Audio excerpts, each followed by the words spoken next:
ಇಲ್ಲಿ ಯಥೇಚ್ಛವಾಗಿ ನೀರ್ ಬಿಟ್ಟು ವಾಹನಗಳನ್ನ ತೊಳಿತಿರೋ ದೃಶ್ಯ ಕಾಣ್ತಾ ಇದೆಯಲ್ಲ, ಇದನ್ನೇ ವಾಟರ್ ಸರ್ವಿಸ್ ಅಂತ ಕರೀತಾರೆ.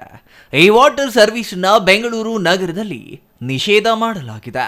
ಕೇವಲ ಸರ್ವಿಸ್ ಸೆಂಟರ್ಗಳಲ್ಲಿ ಮಾತ್ರ ವಾಹನಗಳ ವಾಟರ್ ಸರ್ವಿಸ್ ನಿಷೇಧ ಮಾಡಿರುವುದಲ್ಲ, ತಮ್ಮ ಮನೆಗಳ ಮುಂದೆಯೂ ವಾಹನಗಳನ್ನ ತೊಳೆಯದಂತೆ ಬಿಬಿಎಂಪಿ ಈಗಾಗಲೇ ಆದೇಶ ಹೊರಡಿಸಿದ್ದು, ಆದೇಶ ಉಲ್ಲಂಘನೆ ಮಾಡುವವರ ವಿರುದ್ಧ ದಂಡ ಸೇರಿದಂತೆ ಇತರೆ ಕಾನೂನು ಕ್ರಮ ಕೈಗೊಳ್ಳುವ ಎಚ್ಚರಿಕೆಯನ್ನು ನೀಡಲಾಗಿದೆ.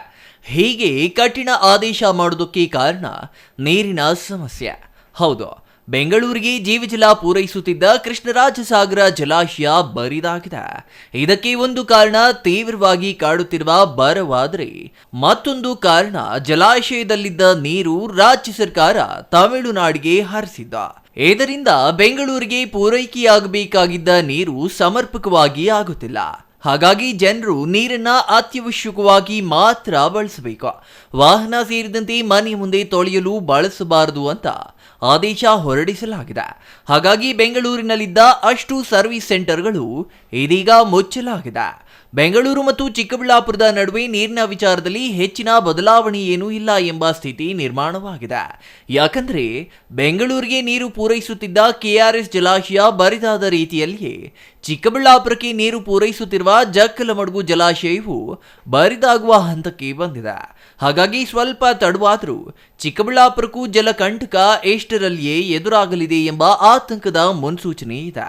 ಆದರೂ ಚಿಕ್ಕಬಳ್ಳಾಪುರದಲ್ಲಿ ನೀರಿನ ಉಳಿತಾಯಕ್ಕಾಗಿ ಮಾತ್ರ ಯಾವುದೇ ಮುಂಜಾಗ್ರತಾ ಕ್ರಮಗಳನ್ನು ಕೈಗೊಂಡಿಲ್ಲ.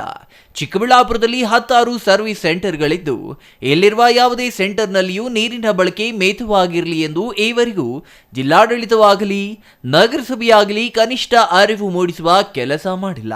ಮುಖ್ಯವಾಗಿ ಚಿಕ್ಕಬಳ್ಳಾಪುರದಲ್ಲಿರುವ ಬಹುತೇಕ ಸರ್ವಿಸ್ ಸೆಂಟರ್ಗಳು ಸ್ವಂತ ಕೊಳವೆ ಬಾವಿ ಹೊಂದಿಲ್ಲ ಎಂಬ ಮಾಹಿತಿ ಲಭ್ಯವಾಗಿದೆ. ನಗರಸಭೆ ನೀರು ಬಳಸಿಕೊಂಡೇ ಸರ್ವಿಸ್ ಸೆಂಟರ್ ನಡೆಸುತ್ತಿರುವವರು ಇದೀಗ ನೀರು ಅತಿಯಾಗಿ ಪೋಲು ಮಾಡಿದ್ರೆ ಮುಂದೆ ಎದುರಾಗಲಿರುವ ಜಲಕಂಟಕದಿಂದ ಪಾರಾಗುವುದಾದರೂ ಹೇಗೆ ಎಂಬ ಪ್ರಶ್ನೆಗೆ ಉತ್ತರ ನೀಡುವ ಅಧಿಕಾರಿಯೇ ಇಲ್ಲವಾಗಿದ್ದಾರೆ. ಪ್ರತಿನಿತ್ಯ ಸಾವಿರಾರು ವಾಹನಗಳಿಗೆ ಸರ್ವಿಸ್ ಮಾಡಲಾಗುತ್ತಿದೆ. ಅಲ್ಲದೆ ಬೆಂಗಳೂರಿನಲ್ಲಿನ ವಾಟರ್ ಸರ್ವಿಸ್ಗೆ ನಿಷೇಧ ಇರುವ ಕಾರಣ ಬೆಂಗಳೂರಿನ ಬಹುತೇಕ ವಾಹನಗಳು ಚಿಕ್ಕಬಳ್ಳಾಪುರದತ್ತ ಮುಖ ಮಾಡಿದ್ದು, ಚಿಕ್ಕಬಳ್ಳಾಪುರದಲ್ಲಿರುವ ಸರ್ವಿಸ್ ಸೆಂಟರ್ಗಳಲ್ಲಿ ವಾಟರ್ ವಾಶ್ ಮಾಡಿಸಿಕೊಂಡು ಹೋಗುವುದು ಸರ್ವೇ ಸಾಮಾನ್ಯವಾಗಿದೆ. ಪ್ರಸ್ತುತ ಪರಿಸ್ಥಿತಿ ಹೀಗಿದ್ರೂ ನಗರಸಭೆ ಅಧಿಕಾರಿಗಳು ಮಾತ್ರ ಈವರೆಗೂ ಎಚ್ಚೆತ್ತುಕೊಂಡಿಲ್ಲ ಎಂಬುದಕ್ಕೆ ಈ ವಾಹನ ಸರ್ವಿಸ್ ಸೆಂಟರ್ಗಳೇ ನಿದರ್ಶನವಾಗಿದೆ. ಚಿಕ್ಕಬಳ್ಳಾಪುರಕ್ಕೆ ನೀರು ಪೂರೈಸುವ ಏಕೈಕ ಜಲಮೂಲ ಜಕ್ಕಲಮಡುಗು ಜಲಾಶಯ. ಈಗ ಈ ಜಲಾಶಯವೇ ಬರಿದಾಗುವ ಹಂತ ತಲುಪಿದೆ. ಕಾರಣ ಚಿಕ್ಕಬಳ್ಳಾಪುರಕ್ಕೆ ಮಾತ್ರವಲ್ಲದೆ ದೊಡ್ಡಬಳ್ಳಾಪುರಕ್ಕೂ ಇದೇ ಜಲಾಶಯದಿಂದ ನೀರು ಪೂರೈಸಬೇಕಿದೆ.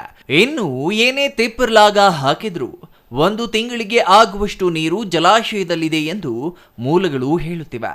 1 ತಿಂಗಳಿನಲ್ಲಿ ಮಳೆ ಬಾರದಿದ್ರೆ ಜಲಾಶಯ ಬರಿದಾಗಲಿದ್ದು, ನಂತರ ಚಿಕ್ಕಬಳ್ಳಾಪುರದ ಸ್ಥಿತಿ ದಯನೀಯವಾಗುವುದರಲ್ಲಿ ಅನುಮಾನವೇ ಇಲ್ಲ. ಇನ್ನು ನಗರಕ್ಕೆ ಹೊಂದಿಕೊಂಡೇ ಇರುವ ಕಂದವಾರ ಕೆರೆಗೆ ಎಚ್ಎನ್ ವ್ಯಾಲಿ ತ್ಯಾಜ್ಯ ನೀರು ತುಂಬಲಾಗಿದ್ದು, ಇದೇ ಕೆರೆಯ ಅಂಗಳದಲ್ಲಿರುವ ಕೊಳವೆ ಬಾವಿಗಳ ನೀರು ಬಳಸಲಿ ಸಾಧ್ಯವಾಗದ ಸ್ಥಿತಿಯಲ್ಲಿದೆ. ಇನ್ನು ಇಂತಹ ನೀರು ಕುಡಿಯಲು ಬಳಸಿದರೆ ಚಿಕ್ಕಬಳ್ಳಾಪುರ ಜನತೆಯ ಆರೋಗ್ಯ ದೇವರೇ ಕಾಪಾಡಬೇಕು ಎಂಬ ಸ್ಥಿತಿಯಲ್ಲಿದೆ.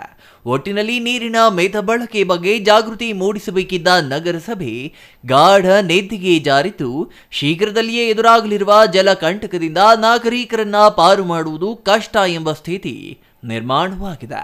ನಗರಸಭೆ ಮತ್ತು ಜಿಲ್ಲಾಡಳಿತ ಈಗಲಾದರೂ ಎಚ್ಚೆತ್ತುಕೊಂಡು ಸರ್ವಿಸ್ ಸೆಂಟರ್ಗಳಿಗೆ ಕಡಿವಾಣ ಹಾಕುವ ಜೊತೆಗೆ ನಗರದಲ್ಲಿ ನೀರು ಮಿತವಾಗಿ ಬಳಸುವ ಬಗ್ಗೆ ಜನರಲ್ಲಿ ಜಾಗೃತಿ ಮೂಡಿಸುವ ಕೆಲಸಕ್ಕೆ ಮುಂದಾಗದಿದ್ದಲ್ಲಿ ಮುಂದೆ ಎದುರಾಗಲಿರುವ ಎಲ್ಲ ಸಮಸ್ಯೆಗಳಿಗೂ ನಗರಸಭೆ ಅಧಿಕಾರಿಗಳೇ ನೇರ ಕಾರಣವಾಗುವುದರಲ್ಲಿ ಅನುಮಾನವೇ ಇಲ್ಲ.